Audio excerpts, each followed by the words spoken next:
You've seen the photo. Pakistan Prime Minister Shehbaz Sharif handing a memento to Asim Munir, their new Field Marshal 5-star General of the Army. The image is being shared online with captions like, gifted for pushing India back. But here's the truth, this photo is fake. Completely fake. It's not from Pakistan, it has nothing to do with Operation Sindhu or so-called Operation Bonyan. It's all manufactured propaganda. Reverse image search this photo, and what do you find? It's actually from China, from the year 2019, during a military event. That exact photo has now been used to pretend it's a reward ceremony for a fake victory against India. Think about how absurd that is. They're photoshopping Chinese military moments and rebranding them as Pakistani wins. This is not just wrong, it's a joke, a lie being spread at a national level.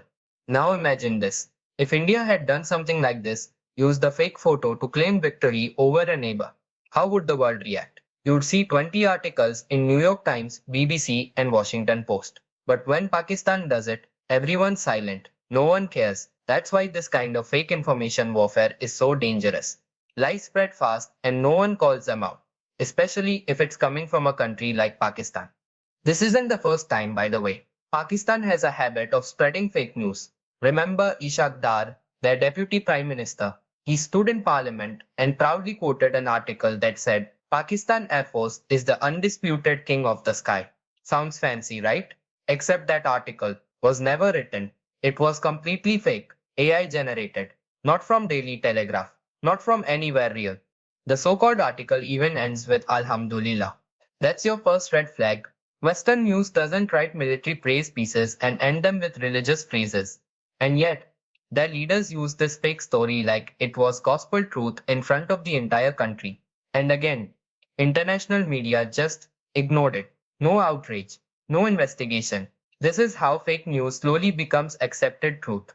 Now let's talk about what the real journalists are saying. Indian ones, exiled Pakistani ones, and even a few neutral national ones. They've all said the same thing. This whole narrative of Pakistan pushing India back is false. Pakistan suffered heavy losses. They have no proof of downing any Indian jets, no pictures, no wreckage, nothing. And yet, the fake victory claims continue online. It's scary how effective this info war has become. While India fights real threats, Pakistan is building its power through Photoshop, deepfakes, and AI tools. Their actual wins, zero. But their online wins, many. And that's the problem. Today, the side with the better story often beats the side with the real facts. This is the new battlefield. And it's being fought with images, tweets, and lies. India is trying to push back, of course.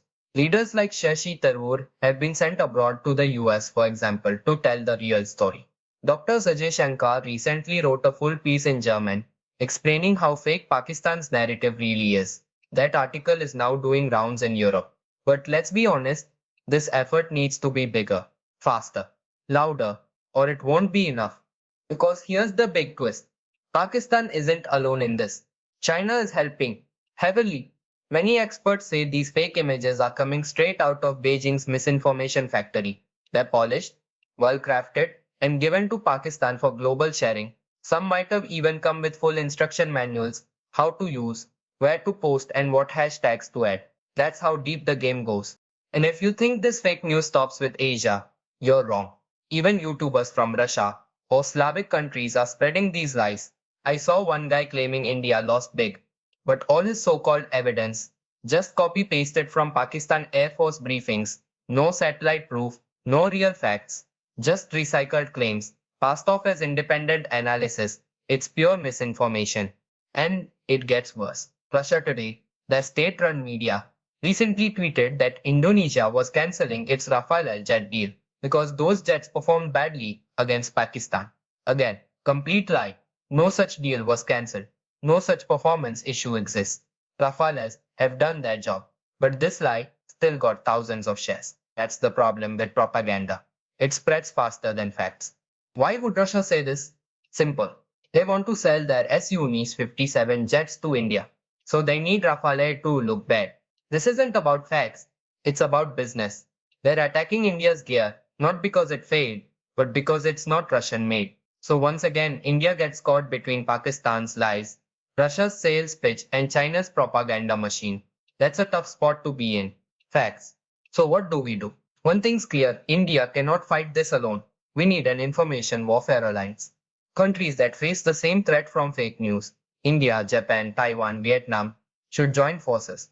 Share tools, share teams, share truth, because this won't stop with Pakistan. The whole world is now a target, and whoever doesn't fight this narrative war is already losing it. Military action alone is not enough. You can bomb a terror camp, sure, but if no one knows that you did it, the world assumes nothing happened. Pakistan, with help from Turkey, China, and others, is trying to erase India's military success using lies. They're winning online even when they lose on the ground. And in the age of the internet, online wins are what the world remembers. The saddest part, people in Pakistan actually believe it. Their Prime Minister and Army Chief, yes, a Field Marshal, are celebrating a Photoshop moment like it's a real military victory. How do you fight that level of national brainwashing? It's scary, it's bizarre, and yet it's happening. That's why we must talk about it loudly, clearly, and often. So please, if you're watching this, don't just move on. Share this video, help people understand what's really going on. This isn't just about one image, it's about how lies are turning into facts in people's minds. We need to expose this. Fight it, beat it, or else the world will keep falling for the fake stories and ignoring the truth India has to offer. Let's get real. In global politics, there are no best friends, no permanent enemies, only shifting interests. Even countries we consider allies, like the US or Russia, can hurt our narrative if it suits them.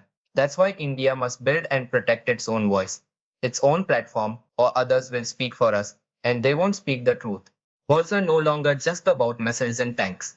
They're about tweets, hashtags, edited videos, AI images. Today, the side that controls the storyline wins. And that's why every one of you watching this matters.